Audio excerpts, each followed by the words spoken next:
반갑습니다. 네, 드디어 대복음 17장 을 연구하게 되었습니다.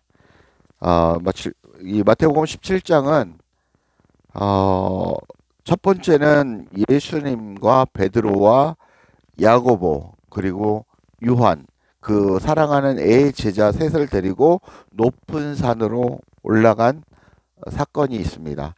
우리가 변화산의 사건이다라고 이렇게 이제 기독교인들이 얘기하는데 그런 사건이 있었고 두 번째는 간질 걸린 아들을 데리고 와서 예수님께 고침을 받는 사건이 있습니다. 그리고 가버나움의 통행료 관세를 내는 사건으로 이 관세를 내는 어떤 비유를 들어서 예수님이 천국에 대해서 비유로 설명을 하시는 그런 모습의 세 가지 내용을 가지고 17장이 구성되어 있습니다. 그런데 이 17장의 내용과 함께 예수님이 하신 말씀에 대해서 우리가 유심히 관심을 갖고 연구를 해보면 그 본 뜻을 하나님이 말씀하시고자 하는 하나님이 영이 말씀하시고자 하는 그 본 뜻을 우리가 깨달을 수 있다라고 말씀드릴 수 있습니다. 먼저 17장의 1절에서 13절입니다. 첫 번째 1절에서 13절 말씀은 우리가 흔히 얘기하는 변화산 사건입니다. 그죠? 변화산 사건에 예수님과 함께 베드로, 야고보, 야고보죠. 야고보, 요한을 데리고 갑니다. 데리고 변화산에 올라갔습니다. 변화산에 올라가시면서 예수님이 변형되십니다. 변화되십니다. 그래서 얼굴이 해같이 빛나고 그리고 옷이 빛이 나는 그 하얗게 휘어졌더라라고 표현하고 있습니다. 네, 이 예수님이 빛같이 하얗게 휘어져 변형되었을 때 그러면서 누구를 만납니까? 그 안에 우리가 그렇게 대망하고 소망하는 대선지자인 모세와 누구를 만납니까? 모세와 엘리야가 예수님과 함께 말씀을 나누는 모습을 보게 됩니다. 그때 베드로가 너무 감격하고 감동합니다. 그러면서 예수님께 말씀드립니다.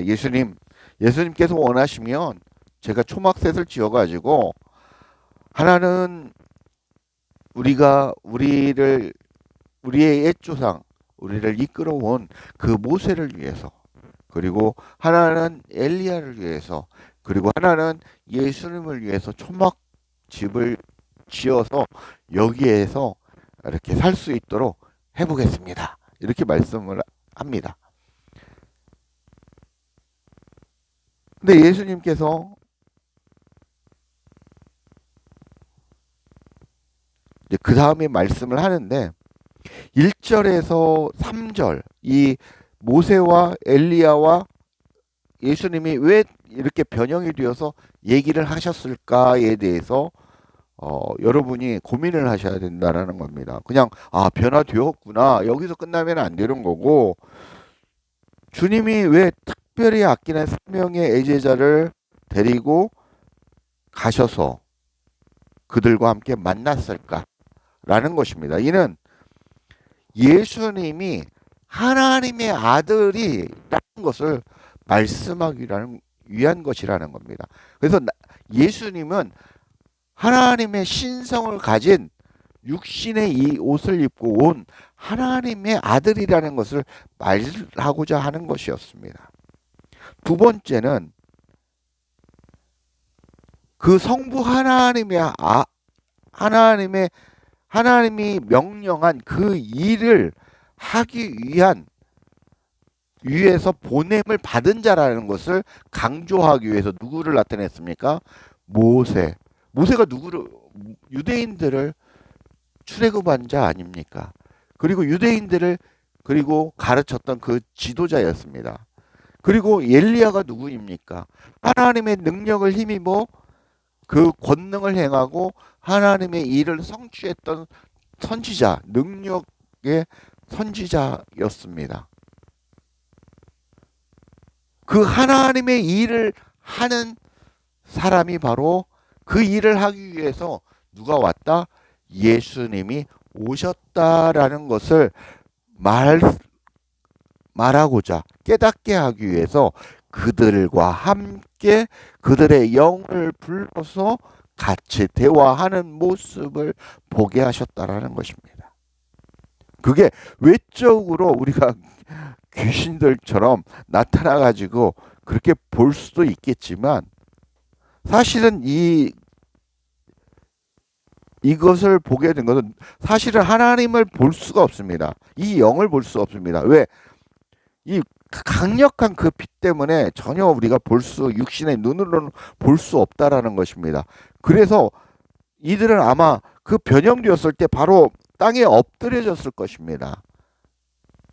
땅에 엎드려지고 눈을 가리고 귀가 열린 상태에서 엎드렸을 때 이렇게 모습을 세 명의 제자가 봤다는 것은 이 마음의 영이 열려서 이 마음의 안에서 각자의 마음 땅 안에서 동시에 목격하게 된 사건이다라고 볼 수가 있는 것입니다. 그러니까 영으로 보게 된 것입니다. 하늘의 영이 열리니 그 영이 열려서 이 육신의 눈이 아닌 영의 눈으로 이것을 똑같이 목도하게 된 사건입니다.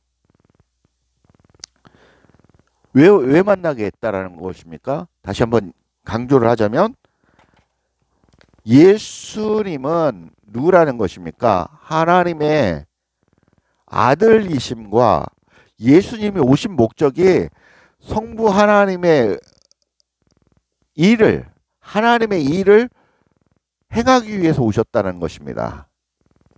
이것을 말씀하고자 이 모세와 엘리야를 대동해서 대화하는 모습을 보여주셨다라는 것입니다. 4절입니다.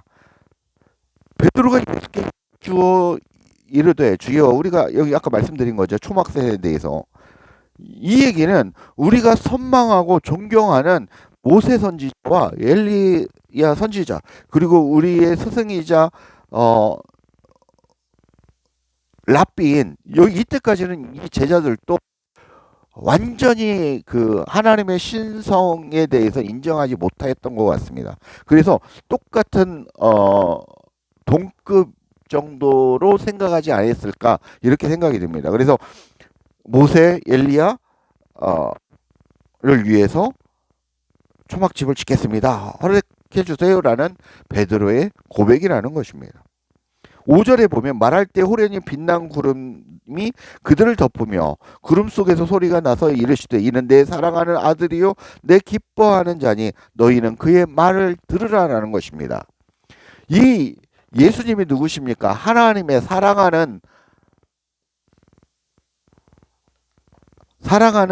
아들이라는 거죠. 사랑하는 아들입니다. 사랑하는 아들이요 내 기뻐하는 자라는 것입니다. 내 기뻐하는 자. 사랑하는 아들이고 기뻐하는 자의 그가 하는 말을 너희들이 듣고 깨달으라는 것입니다. 왜? 하나님이 보낸 일과 언행, 말, 그 모든 것을 하나님의 하나님의 영이 전하는 그대로 예수님이 너희들에게 전할 거다라는 그런 내용으로 말씀하고 있는 것입니다. 빛난 구름은 하나님의 임재를 나타낼 때 표현하는 내용입니다. 구름 속에서 소리가 났다라고 얘기를 하지만 아까도 말씀드린 것처럼 이 세 명이 성부 하나님의 말씀을 내 마음 땅 안에서 영적인 귀로 똑같이 들렸다라는 것입니다. 그 내용을 말씀하고 있는 것입니다. 이해 가시죠? 네네. 그래서 그 주님의 말씀을 너희들 마음 땅에 그 새겨라. 나의 마음을, 나의 말을 새겨라. 이 얘기입니다. 6절에 제자들이 듣고 엎드려 심히 두려워하니, 이게 듣고 엎드렸다는 게 예수님이 변형되는 순간 엎드렸을 것입니다. 그게 맞는 것이죠. 7절에 예수께서 나와 그들에게 손을 대시며 이르시되 일어나 두려워하라 말라 하시니 제자들 눈을 들고 보매 오직 예수님 외에는 아무것도 보이지 않더라라고 얘기합니다. 예수님은 우리에게 두려움을 주려 오시고 겁을 주려 오신 게 아니라는 것입니다. 예수님이 오신 목적이 무엇입니까? 여러분에게 평안을 주려 하고 여러분에게 기쁨을 주려 하고 오셨다라고 말씀하고 있고, 예수님을 만나는 순간 그 모든 두려움이 없어져야 한다라는 것입니다. 그게 올바른 예수님을 만났을 때 나타나는 현상들입니다. 9절에 보면 그들이 산에서 내려올 때 예수께서 명하여 이르시되 인자가 죽은 자 가운데서 살아나기 전에 본 것을 아무에게도 말하지 말라라고 얘기했습니다.